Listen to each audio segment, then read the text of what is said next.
آئیے ایک مضمون اور مثال کی مدد سے جانتے ہیں کہ سیکرٹ سانٹا کیا ہے۔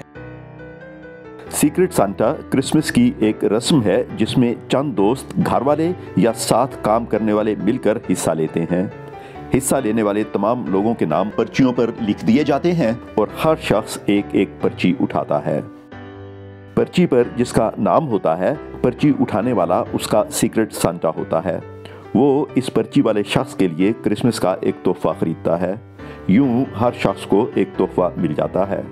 تحفے کی زیادہ سے زیادہ رقم کا پہلے سے فیصلہ کر لیا جاتا ہے۔ یہ تمام تحائف ایک خفیہ مقام پر رکھے جاتے ہیں۔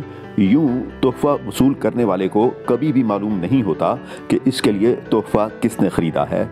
اس لیے اس رسم کو سیکرٹ سانٹا کہا جاتا ہے۔ آئیے ایک مثال کی مدد سے اس چیز کو سمجھنے کی کوشش کرتے ہیں۔ یہ دیکھیں، یہ کرسٹوفر ہے اور یہ اس کے دوست ہیں جہانگیر، سام اور آئلہ۔ ان لوگوں نے فیصلہ کیا ہے کہ اس سال یہ سیکرٹ سانٹا کریں گے۔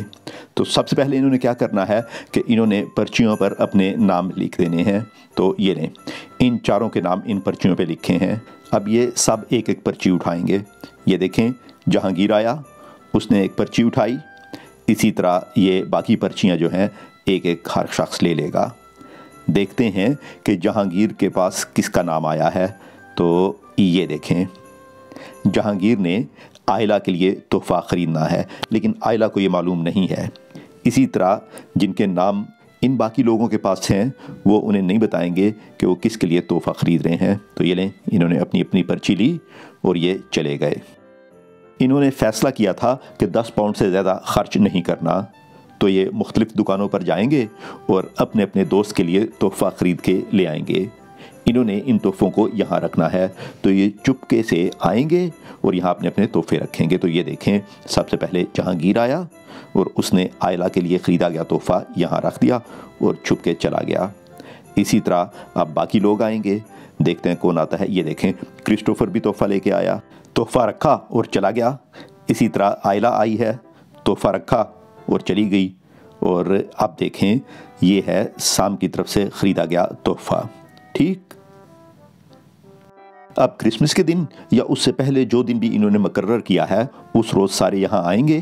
یہ دیکھیں، سام، کرسٹوفر، جہانگیر اور آئلہ کدھر گئی؟ یہ آئلہ، یہ سارے آئے ہیں اور یہ اب اپنے اپنے تحفے وصول کریں گے۔ انہیں یہ نہیں معلوم کہ تحفہ ان کے لیے کس نے خریدا ہے۔ امید ہے کہ آپ کو اس مثال کی مدد سے اس دلچسپ رسم کی سمجھ آ گئی ہوگی۔ مل جل کر رہنے اور ایک دوسرے کی رسموں اور تہواروں کو سمجھنے سے ہمیں پرامن زندگی گزارنے کا موقع میسر آتا ہے۔